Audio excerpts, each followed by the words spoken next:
They say there is a lake so cold it has never known spring, a mirror that does not melt even when the sun stands directly above it. Here, in a corner of the earth, untouched by change, time itself has curled up to sleep. The last trail ends without warning. The traveler's boots sink into powder that no wind has disturbed for years. Each step sounds too loud, as if the silence is watching him trespass. The air is heavier here and strangely alive. Even breath refuses to fade. It falls glittering to the ground, another artifact joining the frozen centuries. And then he sees it. The surface, stretched wider than a horizon. Not snow, not water, but a single flawless sheet of glass, silver blue and almost glowing.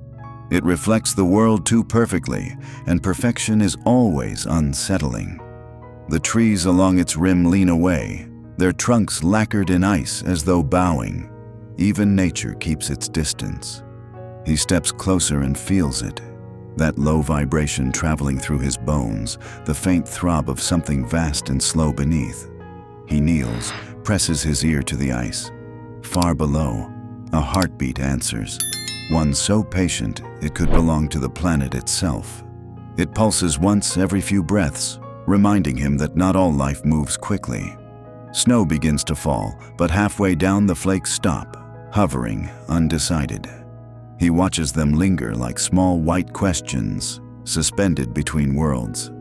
At the center of the lake, he sees circles, ripples frozen mid-motion, as if the last disturbance was caught in the act of forgetting. He drops a pebble. It strikes, sends rings across the surface, and then nothing. The motion ends where it began. When he looks down, his reflection moves slower than he does, a second behind, as though trapped in another rhythm of time. The world mirrors him in delay, and even his echo takes longer to return. By dusk, the lake becomes pure light. The clouds scatter and stars appear beneath his feet, not above them. For a moment, he cannot tell which side of the sky he is on. He camps by the shore. His compass trembles. The needle no longer points north, but downward, toward the ice. The crackle of the fire bends sideways. The smoke drifts, then freezes mid-air, sculpting itself into shapes before crumbling to frost. He realizes that this place does not simply resist change. It edits it. The next morning, curiosity outweighs caution. He sets a drill against the surface. Each rotation sends rings of blue light racing outward beneath the glass, as though the lake notices and approves. His instruments fail. The screen numbers lock between decimals, suspended like the snow. He peers into the narrow hole. Under the first layer lies endless blue darkness, filled with drifting lights like slow-moving stars.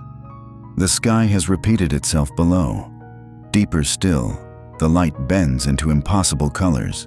Green and violet pulses weaving through frozen veins. The temperature doesn't fall anymore. It stabilizes near nothingness. He can almost feel the cold thinking. Then the sound returns. Not noise, tone. The ice hums in a scale too deep for hearing. The same note the earth might use to speak to its core. Bubbles drift sideways. Cracks glow gold.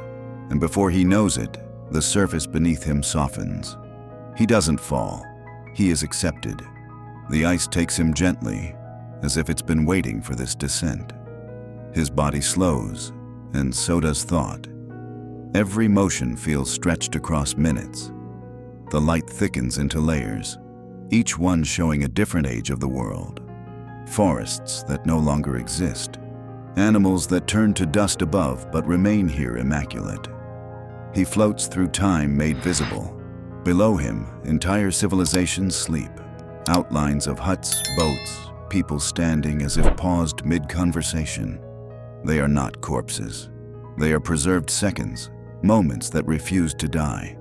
The deeper he drifts, the warmer the light becomes. The cold no longer bites, it embraces. At the heart of the lake, he finds a sphere, a core of glowing ice, breathing faint golden vapor. When he touches it, images burst behind his eyes. The birth of oceans, the growth of mountains, the first drop of rain that ever fell. The lake is not frozen water. It is frozen time, the planet's diary written in temperature. For a moment he sees himself centuries younger, standing on the same shore. The child version looks up at him through the glass, eyes wide, unafraid. He understands. The lake has been recording since the beginning. Nothing truly leaves its surface. Everything becomes part of its reflection. The heartbeat that guided him grows louder. It aligns with his own. For one eternal second, he and the lake share a single rhythm. Every thought in him pauses. He feels what eternity feels when it forgets to count. Then the pulse fades.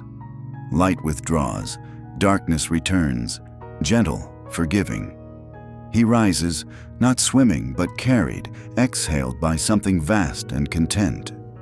He breaks through the surface into daylight. The crack seals behind him without a sound. The air rushes back into his lungs as though rejoining its owner. Snow resumes its natural fall, landing properly this time. Time restarts, but slower, as if cautious. The world above hasn't noticed what just happened. Wind crosses the valley. Trees shiver. Birds pass overhead, untroubled by the eternity that nearly included them. He kneels, places his hand on the surface one last time. The ice beneath is calm, innocent. It reveals nothing, but the hum, faint, hidden, continues somewhere deep below, steady as a heartbeat sleeping through the noise of life. He stands, begins to walk back across the plain. Each footprint glows briefly, then fades. The sun pushes through the haze. Its light touches the lake but does not melt it. Some things are immune to warmth. At the forest's edge, his compass settles, pointing north again. Direction has returned, but he feels heavier now, as if carrying the stillness itself. Behind him, the basin looks unchanged. Another patch of white among millions. Only he knows that beneath it, centuries are still holding their breath.